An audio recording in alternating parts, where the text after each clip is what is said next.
I worked out in Twin Rivers, and Twin Rivers was a different animal altogether. There was a lot of Jewish clientele there, and they bought a lot of different things that, Jewish people have their own way, strict Jewish people have their own way of buying things and certain foods that they buy. Um, and you have to cater to them. And that's what the Twin Rivers store did. And the Lakewood store also did the same thing.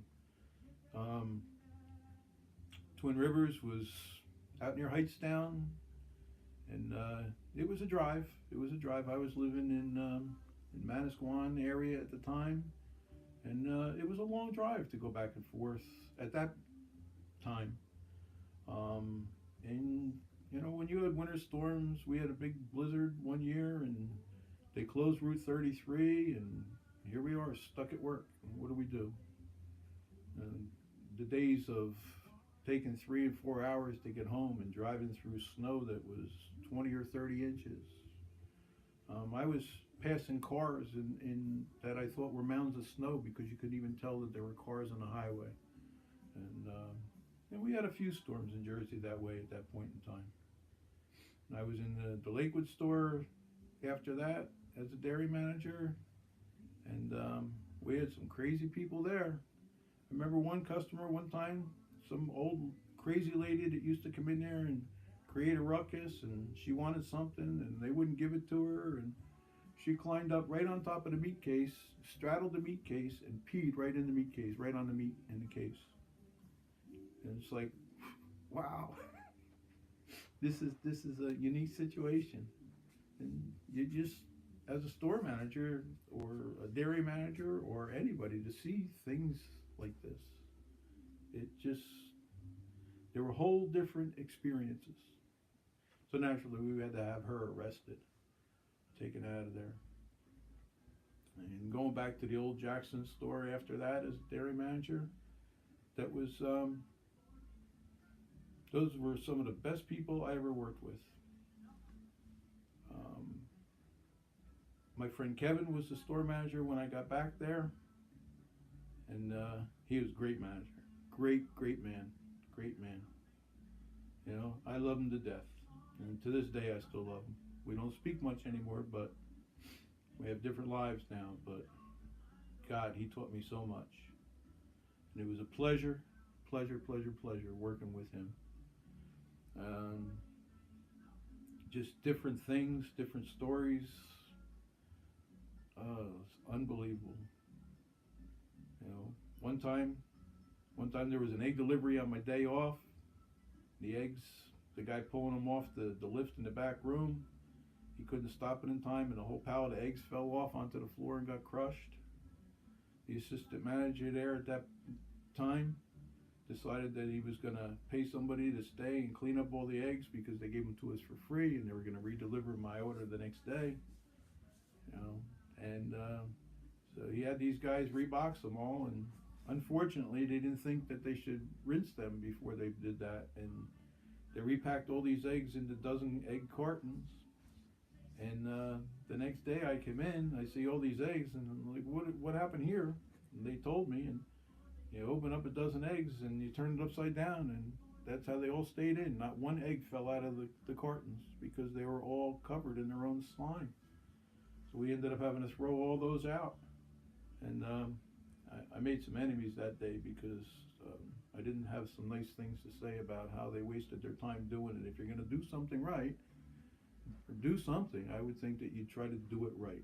But we all learn. We all learn from our mistakes, and we go on from there. Lord knows I made enough mistakes in my time that, but it was just other things that you just learn. My friend Kevin, he had a birthday, and they sent me up to Long Branch to pick up a special cake for him. His birthday is December 23rd, so 2 days before Christmas, one of the busiest times of the year in the store. They're sending me up on a 30-mile trip each way to go and pick up a cake. Well, boy, was it a cake. It was one of those cakes that you could get specially made, and it was a cake of a naked lady. And it looked real, right down to every finishing touch. It was embarrassing to be carrying it out of the store because you couldn't put the lid down because the breasts were too big. And it was so lifelike. And here I have it on the back seat of my Jeep. I'm waiting for the guy to finish the cake, and I get it and put it in the car, and I got it on the back seat, and I'm going down the Parkway, and you pull into the Dole booth, and there's the toll collector looking on the back seat of your car and looking at this naked lady cake. It's funny as hell. I finally get back to the store. Kevin's screaming at me, "Where did you go? You can't leave your department like this." And I turned around and I handed him this big full sheet cake of a life-size woman, of her torso from her crotch up, and said, "Yeah, happy birthday to you too." And his face, it like hit the floor. And that was Lisa's idea to do that. And it was, what a great time that was. But we had lots of fun like that.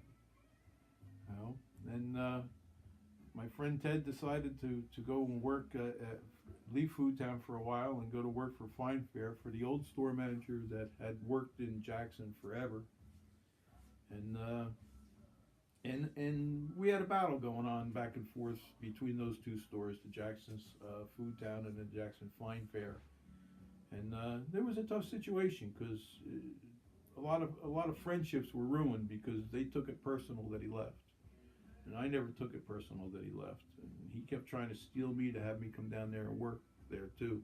But that store manager, he didn't really like me too much, and I wasn't really interested in going to work for him. But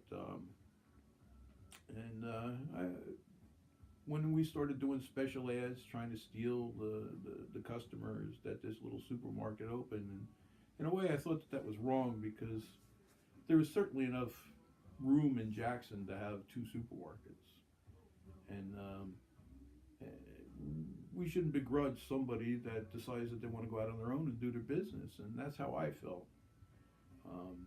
So I used to give the ad information to Ted so that he could pass it on to that owner so that they would know what it was so they could match the prices. And we had people in our company that were all scratching their heads like, how are these people trying to find it out so that they can match our prices before our ad even came out? Well, that was me, right? I admit it. I did it, okay? I don't think there's much you can do to me about that now, though. And we just had some really, really good times. Really good times. I miss Ted. I miss Ted a lot. You see, Ted, he got cancer and he passed away.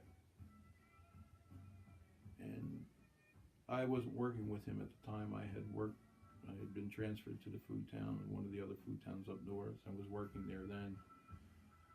And he became very sick, and he passed away. And it was a sad, sad time. The world lost. You just can't imagine what the world lost, because he was the best. He was a family man. He believed in taking care of his family.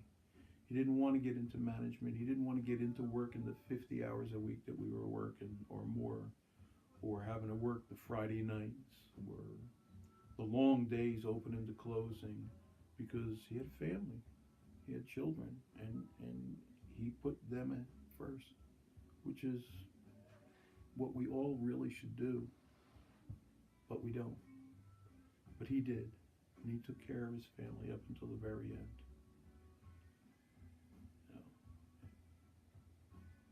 His boys, his girls, nothing like Ted. He was the best.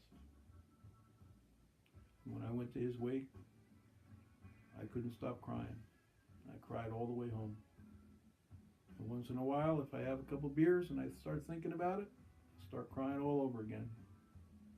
But they say crying's good for the soul.